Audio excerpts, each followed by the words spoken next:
Welcome to ReConnect with Plant Wisdom. I'm your host, Tigrila Gardenia, nature-inspired mentor and leadership coach. In this podcast, I share ancient and modern knowledge from biology to spirituality about the wondrous ways in which plants can help you lead a naturally conscious life.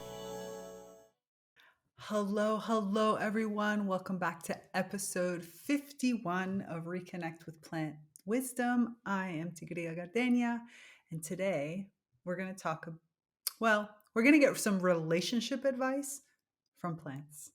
As I record this, it's actually Valentine's Day. For those of you that enjoyed the day, wonderful. For those of you that maybe didn't, I'm here for you. But I wanted to record this episode because from a human perspective, we often talk about relationships. And when I talk about relationships, I just wanted to kind of clear up from the very beginning that I'm going to be extremely broad in this conversation. I'm not just talking about romantic relationships. I'm actually talking about all types of relationships. And that's one of the first differences in the sense of oftentimes when we even hear the word relationship, our initial instinct is to go to the idea of the romantic or the intimate. But there are many different relationships that we experience in life, just like there's many different types of love we experience in life. We have romantic relationships, we have business relationships, we have relationships with family members, we have relationships even with strangers. We have all kinds of different levels, mother to child, father to child. We have parents to child in general. Let's just be completely open and inclusive of everything. And so we have all these different types of relationships that we kind of all lump in one single bucket. And we often think that these relationships need to go a certain way. We have these definitions for how these relationships are supposed to be. Otherwise, they're considered negative or bad, or they don't serve or any of that. And when I started to work with plants and I started to, especially when I was doing my biomimicry journey and I got into, from a technical biological perspective, the understanding of different types of relationships, I have to say that it opened me up to an entirely different way of embracing others.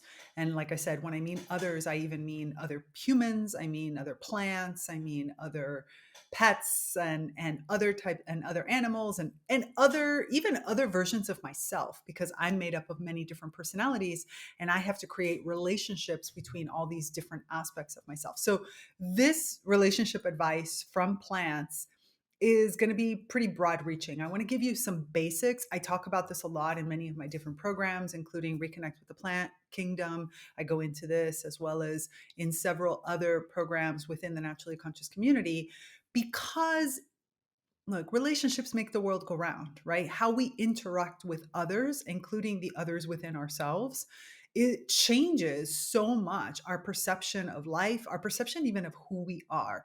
So when we get to the level of understanding that there are more than one, there's many types of relationships in the sense of and that the quality of relationship is not always based on the final outcome of that relationship, but is more based on, well, the relationship itself, right? What's happening. So, and this was something that plants made very, very clear to me. So let me just dive into this because I think it's important. When it comes to what we call symbiosis or relationships from the natural world, right? We're not even just talking about plants here. We're talking about biologically speaking. We have many different types of categories. I actually took a lot of notes. So I'm going to be, for those of you that are watching the video, you're going to see me like look down a lot, but it's because I wanted to make sure I captured everything that I thought was most important for this discussion. So what I want to do is first outline some of the major categories of relationships, because if you've never heard me talk about this before, this is going to be completely new for you. And for each one of them, I want to offer you some examples of how we could take that natural intelligence and apply it to our human worlds. Because we want to adapt what it is that nature is showing us, what our own true nature is coming out as we experience this. So I encourage you that as you listen to this episode, kind of give yourself some time for this to sink in. There is a lot of conditioning around relationships, right? Relationships are supposed to be a certain way of all types, whether it's, familial relationships or whether it's romantic relationships, we have a lot of pressure from the outside, from culture and from education and from our peer group that really put a lot of pressure on what these relationships can be or should be. So breaking some of those stereotypes is going to take some time. So just give yourself, whether you're listening to this for the first time or you've heard me talk about this before, let it really just sink in. And again, we have the naturally conscious community to have more discussions around this. So please feel free to go over there and to post and kind of let your thinking process, share it with us, because again, it's going to take a while for you to break out of the conditioning and then reset what it is that you internally feel is the most important thing for you to understand about these relationships.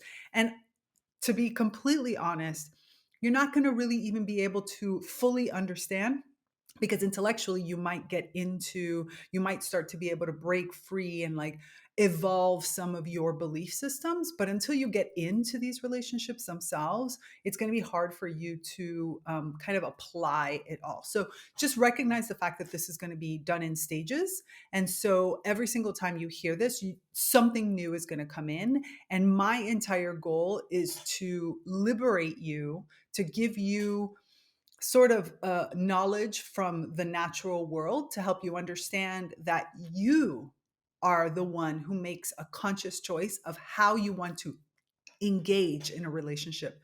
I can't tell you how to engage in a relationship. I will never tell you whether a relationship is healthy or unhealthy, because all of that is based on what you are getting out of the relationship.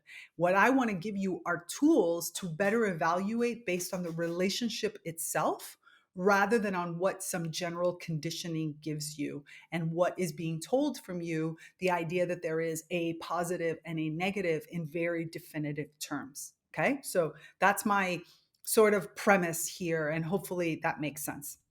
And again, if you have additional questions, please add them into the comments, or you can message me directly, because I know this is a big topic and I can't get everything in one. That's the reason why every periodically and in many of my programs we touch this, because it's just a very sensitive, emotional perspective. Regardless, even when we're talking about business relationships, there's still a lot of nuances that you are the only one that can decide what direction to take those nuances in. I can't tell you that. All I can do is support you through the process of evaluating them without any kind of external conditioning and beliefs, and more from the perspective of where you are right now. Okay, so let's talk about the first, and probably the one that is the most common that we talk about, but in reality is not actually common at all. It's like the big lie. And the big lie: competition makes the world go round. How many times have you heard that one? The idea that we're supposed to compete in order to get ahead. So many people will try to tell you that this actually comes from nature. When you go and you look at nature, nature is aggressive, nature is a war zone, nature is all these types of things. Yes, and not always. Obviously, some form of competition, even though competition from a biological perspective is considered negative in the sense that there is a detriment to both sides of the beings that are engaging in that competition. Actually, the idea that we actually have a positive that comes out of competition is not really true. There's always a negative on both sides. It's just a matter of how far that negative goes. And by negative, I don't mean negative as in good versus bad. I mean negative as in the resulting aspect. There's always a loss, something that you lose in the process to this. So competition can be incredibly useful. I'm not even going to pretend that it's not, because that would be completely wrong. Competition can be extremely useful when used appropriately and for short period of time. Now you have to understand that competition is extremely resource intensive, whether you're talking about two rams that are, fighting for territory, or whether you're talking about a plant that is trying to invade the area of another plant. All of these types of things take a lot of resources. And in the natural world, different than in the human world where we think, oh, well, I'm just going to go to the supermarket and I'm going to go buy some extra food, or I'm going to go get, a power bar or a smoothie. I can't do that in the natural world, right? In the natural world, there is a detriment to self when I use and expel so much energy in order to compete with another. Therefore, the natural world uses competition lightly. In other words, there is a decision to use a competitive type of avenue. That competition plays out, and then you move on based on the results of that. The idea of prolonged competition, which we see oftentimes in human dynamics, especially human business dynamics, but even in other kinds, academic environments, there's so many environments, leads to a high amount of stress. And from the natural perspective, high amounts of stress could produce something positive in the short term, but ultimately are a losing situation, because if prolonged for too long, you have a detriment and you eventually, well, most of the time you eventually die, to be honest. Like if you're a plant, you run out of energy sources and and if you cause harm to your potential future reproduction. So there's many different elements in which competition doesn't want to be sustained. So from a human perspective, if you're thinking about using competition, your question to be asking is, how long is this competition going to last? Is it something short term, like literally a competition, a contest, right? That is going to give me a burst. In order for me to accomplish something, there's going to be a quote unquote winner and a loser. And then based on what happens from there, we move forward. But, we turn around, we smile, we hug, and we're like, thank you. And then let's go on. In that perspective, it's very positive. In the other perspective, prolonged stress causes detrimental harm to whatever individual, whatever being we're talking about. And so therefore, it's not really done. So if somebody tries to tell you that competition is what makes the world go round, they're lying to you. Like scientifically speaking, that's just not what's happening everywhere. It's short term, it is burst like, and then afterwards you move on from there. Okay. So hopefully that dispels the rumor about the idea that competition is where you should be. And honestly, competition is only one. So one kind of relationship that exists. So let's talk about another one that often comes up. So I'm kind of giving you the ones that come up that are like hard for people to understand. Parasitism or predation, right? In this case, you have a parasite, you have a positive reaction on one hand, and the sense of you gain something. So it's not positive. Language. If you have a different word, please let me know, because I hate using positive. I mean, the way we depict it is like a plus sign and a negative sign and a minus sign, and so it applies, but it's a plus as in like one of the two organisms that we're talking about is receiving a benefit and the other organism is actually getting a loss, right? So on one side I am gaining something and on the other side I am losing something. So we can just imagine many different types of parasites, right? The parasite is an organism or even a predation in the sense of prey, right? If a hawk is trying to get food, right, and coming down and like eating a mouse or something, that hawk is the predator. So there's a net benefit and the mouse is losing his life. So therefore that's the negative, right? This is a common relationship that exists at times, right? We as humans also are parasites or predation or predators. If you think about it, regardless of whether you eat plants or whether you eat animals, it doesn't matter. You're still killing another being in order for you to get sustenance. So this is a relationship that we often think of as in, again, plus on one side and negative on the other. But it's actually more complicated than that. Even from a scientific perspective, they're starting to look at, the scientific community is starting to look at whether or not that designation of positive negative is correct overall. Because yes, it is true that in the case of the two individual organisms at play, most of the time there is a net positive or a net gain on one side and a net loss on the other side. When you take a step back and you look at it at the ecosystem level, there's actually different kinds of relationships that are going on. For example, it is oftentimes that a predator is what keeps the overall ecosystem in which that predator exists in balance. So in other words, in a natural perspective, we're not talking about industrial agriculture or, animal husbandry and all these other types of things. Take away the human element for a second. Let's go back and look at the natural world. In the natural world, when you have a predator animal that lives within the context of an overall ecosystem, that predator animal usually keeps the actual rest of that population in check, so that there is a natural checks and balance that happens. So let's take the example of wolves, and this is a plant example, believe it or not. When wolves were taken out of like Yellowstone National Park and many of the parts of the United States, what happened is deer populations started to rise. Deer populations start to rise means that deer eat extremely, being herbivores, they eat very young shoots of many different plants, including plants like pando, which is a quaking aspen, I guess, being, because key is one giant 80,000-year-old football field size forest of aspen trees, because they're clonal.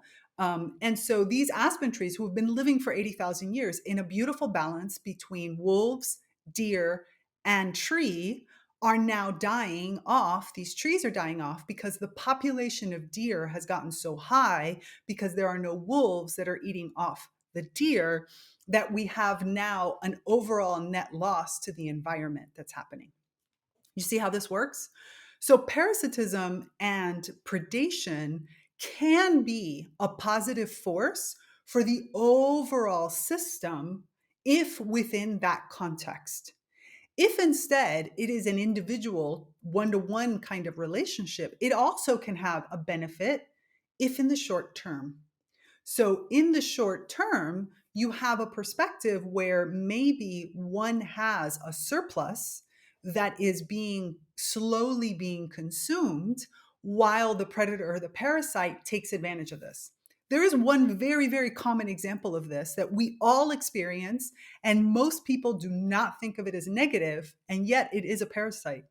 Any idea what it is? I'll give you a few seconds. Actually, while we're waiting, let's listen to one of our eco-conscious business partners. Then when we come back, we'll answer that question for you. Any little bit we can do to help the environment is a win in my book. That's why I'm such a fan of Who Gives a Crap, a B-certified company that donates 50% of profits to ensure everyone has access to clean water and a toilet within our lifetime. Not all of us have access to a bidet, so if you have to wipe your bum with something, this is the best toilet paper to choose. They wrap their TP in paper, not plastic, which saves tons of harmful plastic from ending up in our landfills or hurting animals. And get this, one box of TP can last up to a whole year. Trust me, I've tried this with my own family. They have two eco-friendly options, one made out of recycled sheets and other from bamboo sheets, which is super fast growing alternative to trees. They're soft and strong and really hold up.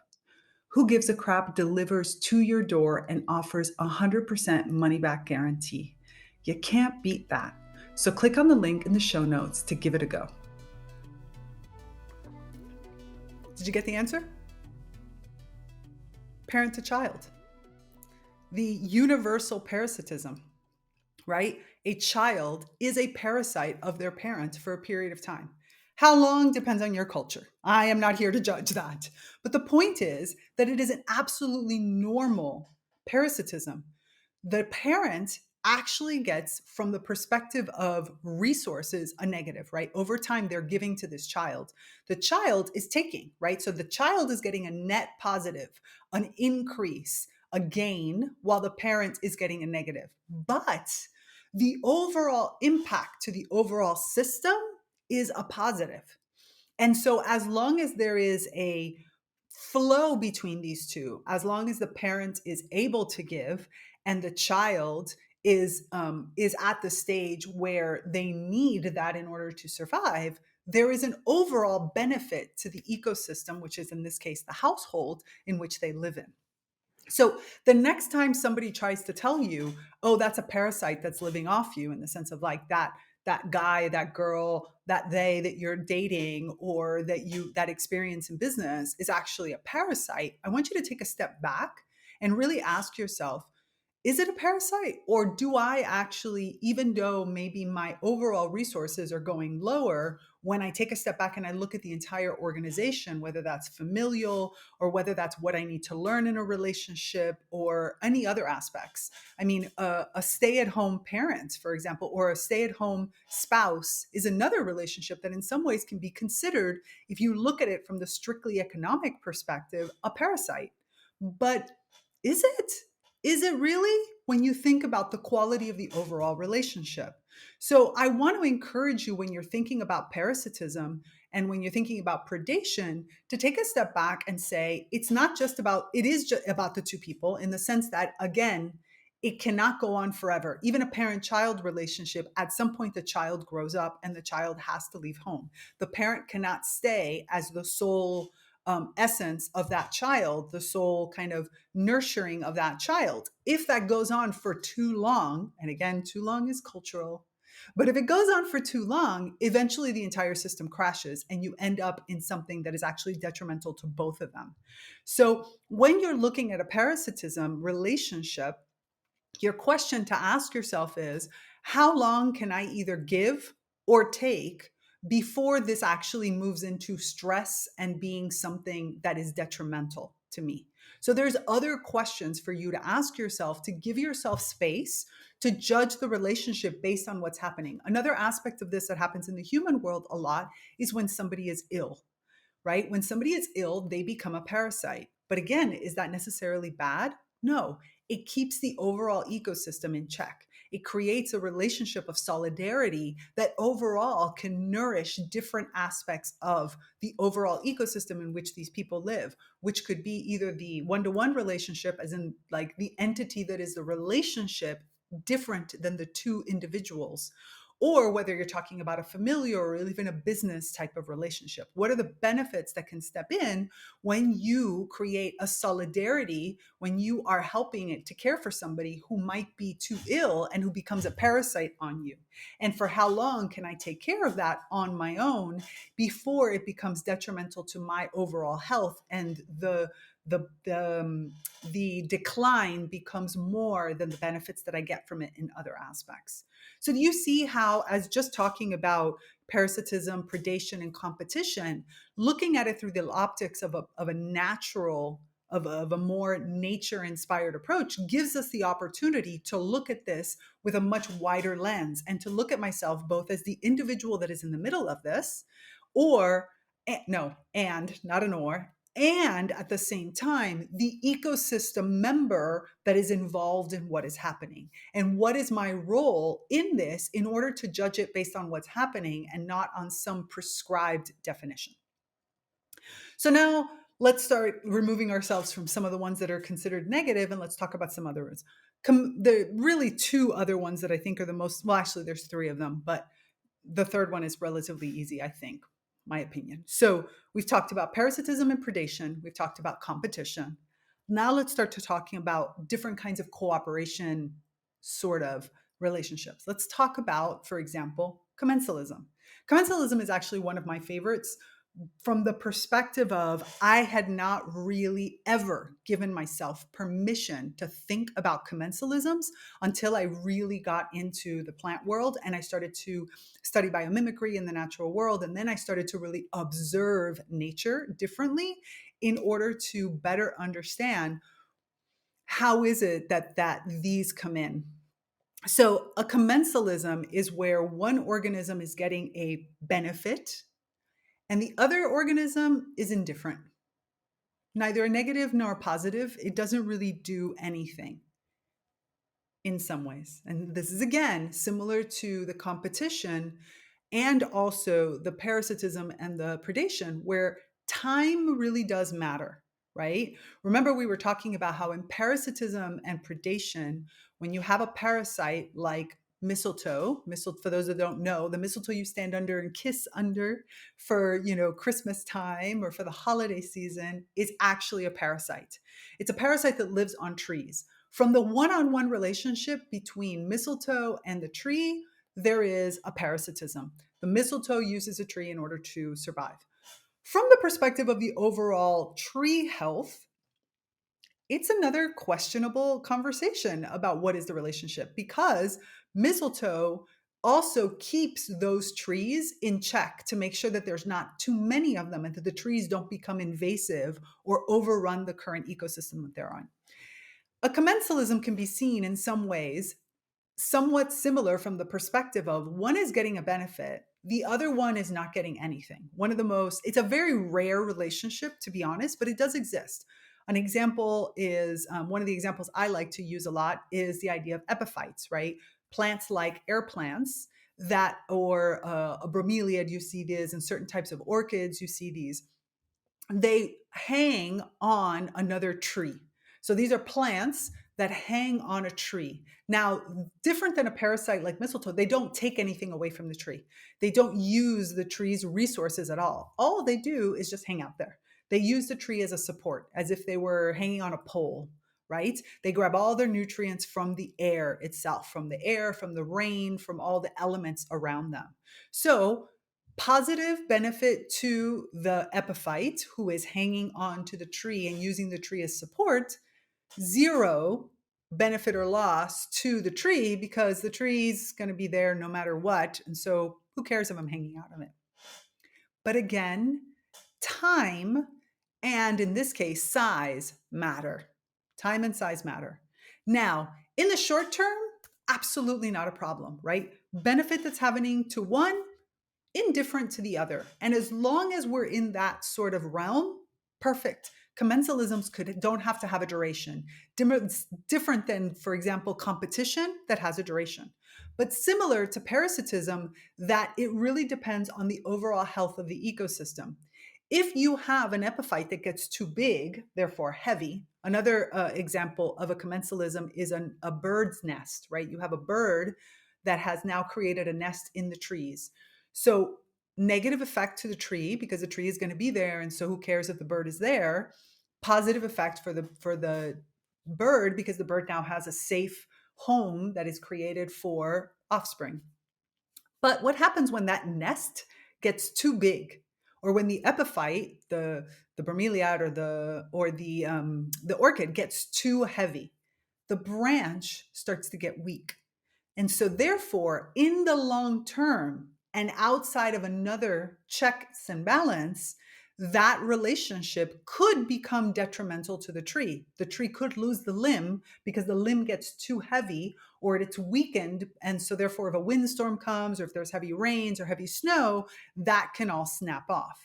So here you have an example of something that seems to be okay, but once it goes out of balance for the overall ecosystem, in this particular case, the relationship between the tree and that particular, whether it's a nest or an epiphyte, then it can go negative. So these are the things we want to keep an eye on when we're in the middle of these types of relationships. I want to see the duration and I want to understand whether there's long-term stresses that are happening or whether or not it's actually okay. And this is where it's extremely important from a human perspective. Radical honesty with yourself is extremely important because radical honesty is what allows me to really start to take notice when things that maybe I was indifferent to in the past, once they linger around for too long, become something that instead start to bother me.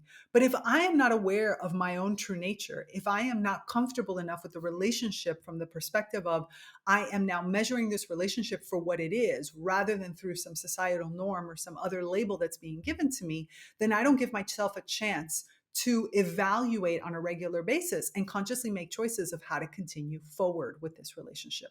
So it's not only important for me to be able to recognize where I am, parasitism, predation, competition, or any other thing. But it's very, very, very important for you to be able to be honest with yourself about when those measures change, when the actual net positive or net negative, right? The benefit versus the detriment, that starts to shift.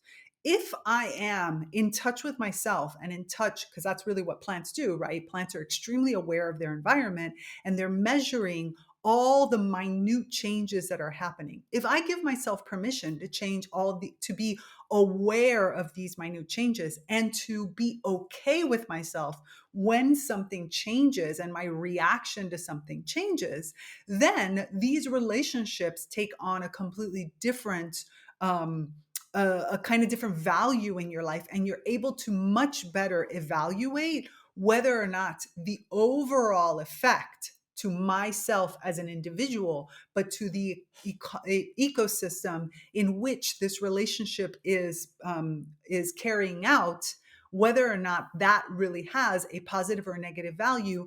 And again, positive and negative in the sense of gain versus detriment, and how long can I sustain whatever is happening. So it is important for us to be extremely aware. And this is where working very closely with the natural world, especially with plants, helps us kind of bring and reactivate all of what are our true levels of perceptions, all the nuances within us. It enhances our personal senses, right? My ability to sense with the five senses that we know of, but it also helps me start to get in touch with all these other more probably subtle senses that I, as a human being, have not necessarily allowed myself to get in contact with, but my plantness, right, my vegetality does, and therefore, and my animalness also, my instinctual nature that comes through when I reconnect into my animalness. So the natural world really helps us refine our spidey sense, you might say, so that we can better come into that. Okay, so we talked about parasitism, predation, competition, commensalism. You can look up all these words too. There is also coexisting. Coexisting is basically when nobody gets a benefit and nobody gets a detriment. It's neutral, right? A commensalism is one side I get a benefit and the other side is neutral. Coexisting is both neutral. And again, coexisting could be just fine. Coexisting could work perfectly, right? I'm in an environment and I'm coexisting with something or someone else that doesn't bother me and I don't bother this other. But again, spidey sense important. Keep an eye on how that goes. If it goes on, it can go on indefinitely. There's no benefit or negative impact, so therefore it's fine. But it's one of those to monitor because it's rare for it to just exist for a long period of time. Eventually, the ecosystem, as the ecosystem shifts, so everything is evolving, everything is changing. So it's important for us to be aware of consciously changing conditions in order to ensure that we really are moving and that coexistence is remaining as a coexistence and hasn't morphed into some other kind of symbiosis. So I say this just because, again, in the essence of being aware, we should be aware that coexistence is another type of relationship that exists and one that can change over time. Last one, which I'm not going to go into too deeply, although because I do want to, I probably will create an entire episode just on this because it is the relationship that we all strive for the most, and that's the mutualism, right? Positive on one side, positive on the other side. Everybody's getting a benefit from a mutualism. But mutualisms have very specific types of rules in order for them to have longevity. In other words, for you to have a mutualism that lasts over time, which, by the way, this is the preferred mechanism for so many different things, especially because coevolution is enhanced when we are in mutually beneficial relationships. So when we have relationships in which both sides are getting a gain, right? You've experienced these before, right? You've been working with a business partner or had that type of intimate relationship, or your best friend, where you both get a benefit. Every time you hang out together, you learn from each other, you do things together, you feel like, yes, you could have a competitive moment. Yes, you could have a moment where they're doing something and they sort of take some energy away from you. You could also have a moment where you take energy from them. Like a mutualism over the long term, if you look at it from an overall container, allows space for all the other relationships to happen, right? For parasitism to happen at times, for commensalisms to happen, all these types of things. But the overall lookout is this positive or beneficial piece on both sides. And that's the reason why it's so favorable of a type of relationship, because it is the relationship that is most robust. It is the relationship where you feel like you're experiencing the most from it. And then at the same time, you're able to go through all the other relationships as necessary because you have this safe container that is the overall mutualism. But the mutualism has some rules, and I'm not going to go into them too deeply right now because, like I said, I want to do an entire episode completely just about mutualisms. And I talk about mutualisms in many different programs of mine. Like I Am Plant, my 5-day challenge to embody your plantness. But I just want to say on mutualisms is that a mutualism is not just made of the fact that in this particular moment, somebody offers something to me and I offer something to them and we both get a benefit out of it. That's one piece of it. But in order for it to be a long-term mutualism, we want to make sure that that is sustainable over time. And those are really the details about it. In reality, all of these insights, all of these different kinds of relationships have a time element connected to them. And we have to remember that basically life is continuously changing. So never assume that a relationship that starts in one way is going to stay that way. And also take into consideration that relationships that might, from a cultural perspective, seem negative could be extremely beneficial if they're taken in the right time, amount of time, if they take the right amount of time.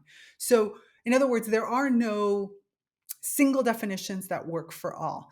It's really all about making a conscious choice, being aware of what is happening and what I am experiencing in this moment, looking at the time element and whether or not I have the resources. Resources can mean my emotions, my emotional capacity or emotional intelligence. Resources can be time and money and all different kinds of resources. It could be energy, it could be mental space, it could be anything. But do I have the resources to sustain this for the amount of time necessary if I'm getting a net negative?